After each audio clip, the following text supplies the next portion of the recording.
Yeah, a lot of people always ask me you know, what's my personal life, and I mean it's personal. I don't. No one doesn't want to explain their personal life, but I guess in this kind of little documentary that I do, I show a little bit. I guess I can say, yeah, you know what? It's just me and my parents. I can say it to myself. I live at home. I live with my parents. Why? Uh, Cheaper. In this generation, it's very hard to live. You know, um, out here, and you know, um, if you know, getting a part-time job and all that stuff. From work, you can only work a certain amount of income. And then it doesn't pay to get you a one-bedroom basement suite anymore, because you're looking at one bedroom basement suite, especially out here in Langley. You're looking at like $1,100 for one bedroom basement suite. Sometimes I've seen it for studios, and it's just crazy. And I know a lot of friends, school friends, that that live at home, and it's more better. All you have to do is pay your room and board, but that's like $300 at least. But you get your bedroom and whatever, and it's not forever. I'm sure definitely in a few years or so that I would love to get a one bedroom, but until then, right now it's not the time that will pay the bills. And so, you know, um, doing this Elvis thing, that's kind of like my full, full kind of job, full time job, but definitely searching for jobs right now. Again, it's very hard also too with COVID-19, but still on the hunt and looking for it. Back in high school, it was also a little tough for me. Very, very tough in my last 2 years, including grade 12. A lot of things. I got things done, but it took a little time, and because I was a little slow. And you know, when you hear that, it bugs you, because you know you're not. You can do these talents and these things that no person would do. And so I was pushed into things that I didn't want to do. I did a little bit of a work experience program in my last year, and I liked it, the work experience stuff that I did. Some of them I didn't want to do, and they said, hey, you got to finish the 6 week program, and I really did not want to do it. A job's a job, but these work experience, it's just experience, right? It's not like it's a volunteer thing, and if you don't like it, go. And I said to them, and they didn't really do it, so I just did what I did. And but there was a couple that I really loved to do, so out here in Langley, so it was really something that I would love to do in the future here and all that stuff. But you know, it's very hard to for a young generation, hard to get your license sometimes. It's not like back in the 70s, I guess, when you just write a piece of paper, your tests, and then you go out and you road tests, and then if you pass. It's not like that today. Now you gotta take steps, and there's ICBC, and of course it's expensive to own a car and insurance and all that stuff. So that's why I have an e-bike, and it's just, everything makes it so much easier, cheaper, and there's ways and quirks around it, because there's pros and cons to it. But it's very, very, very. There's ways around it, and so far I'm a happy camper. A weird kind of lifestyle or job, as you will, uh, but it's weird in the sense of, like, it's weird because it's quirky, a little stupid, but it's also fun, and it's something that I also now love to do.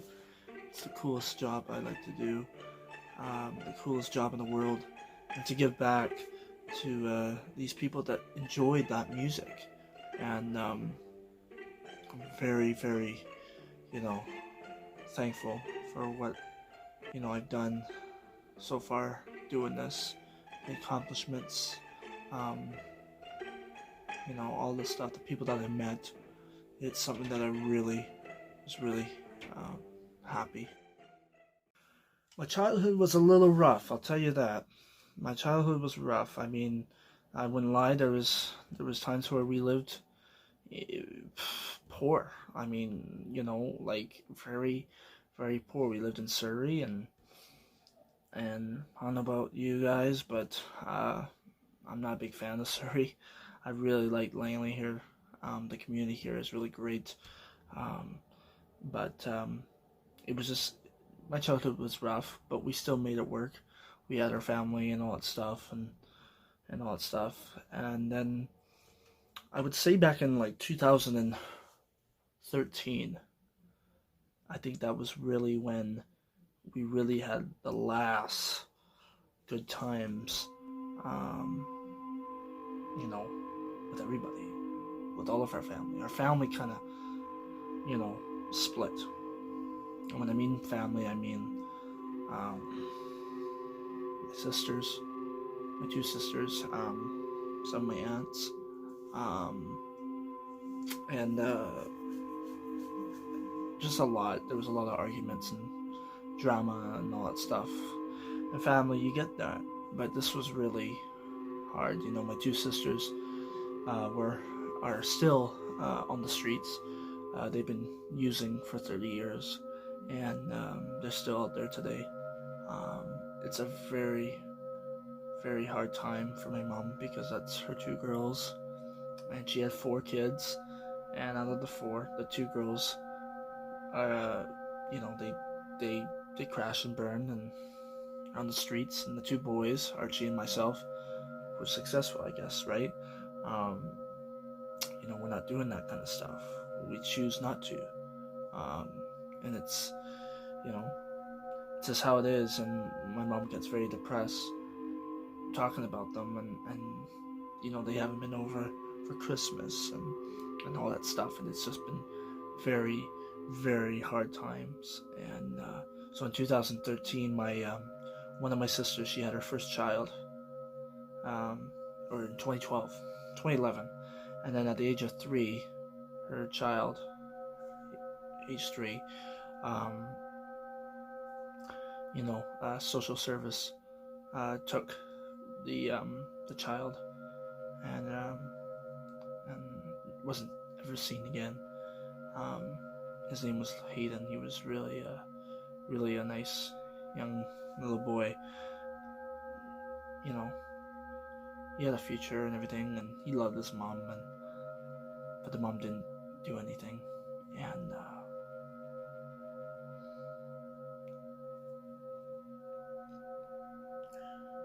it upsets me. It upsets me, the fact that, when you have a child, when that child's in your hands and you gave birth to that child, your world changes because you have a child now. This is your child, your responsibility, and they blew that away. So my sister lost her child, and she was clean. That's another thing. My 2 sisters were drug addicts for 30 years, or 25 years at this point. And they stopped because one of my sisters had 4 kids already, and had a new one coming. And then my other sister had her first ever child.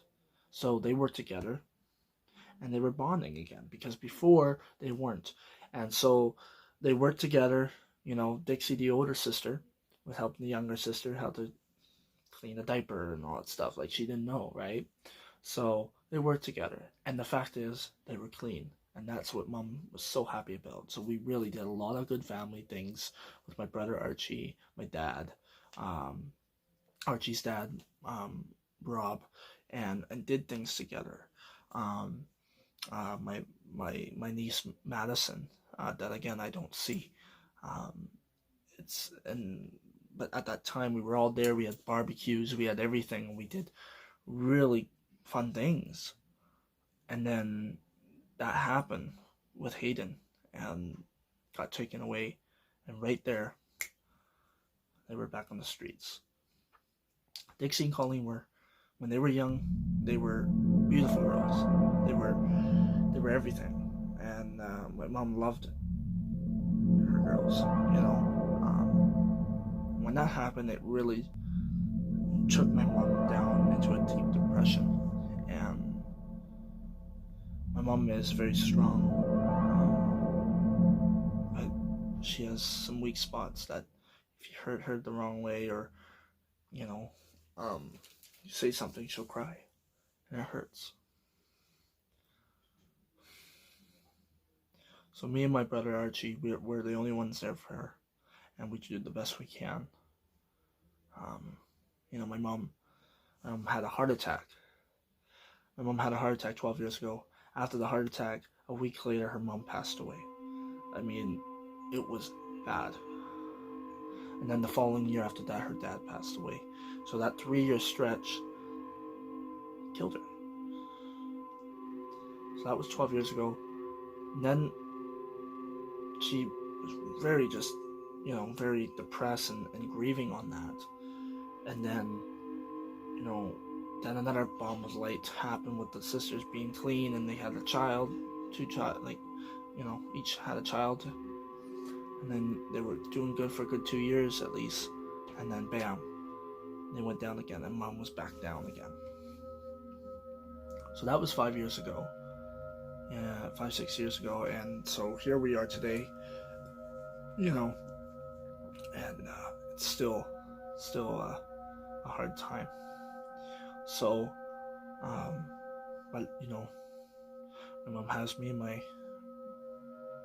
brother, and we're doing everything we can to keep her happy, and make the best of it. You know, during this time at COVID, it's very hard. You can't do family things, but I still try to be there and support her and be the best son I can be, I guess, right? So, and she loves the Elvis that I'm doing this and pursuing it, because I was doing it when I was 5, and she loves it. She's very proud. Very proud. This COVID, it's very hard, but you know, there's a lot of, you know, outlets you can do. You know, fortunately, I'm very lucky, you know, that I found, you know, the White Hart pub.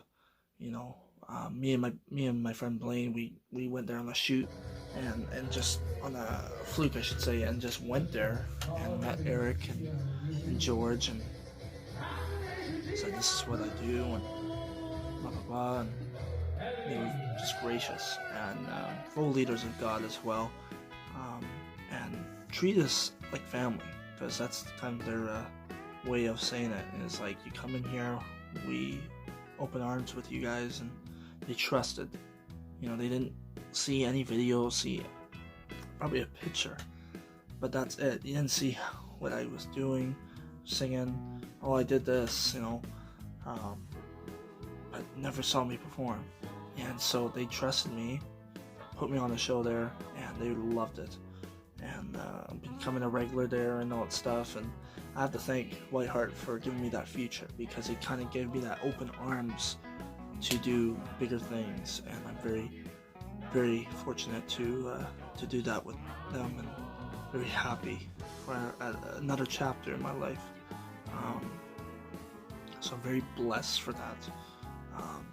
So it's just been going good, you know, and I've been getting shows there, and even during this pandemic, and you know, a lot of people can bash me for that because I'm doing it during the pandemic, but we're doing it safe, and we're walking in there and putting masks on when we walk in, and staying on stage the whole time, and everyone's doing their part, not, you know, hovering over tables and everything. So as long as we're doing that, we're doing good. It's more of, you know, it's more of, you know, just making people smile during these times. and I try to do the best I can to make people smile. And if I said this so many times, if I can make people smile, that's a paycheck of my own. And so I'm very happy for where I'm going. There's a lot of things going in the future, and I can't wait for it, and I can't wait to share it with all of you guys. But we just have to wait until this craziness is all over and do bigger things. So, but yeah, very, very happy for what I've done. Very blessed. The goals and achievements that I've done. What can you say? So, very, very, very happy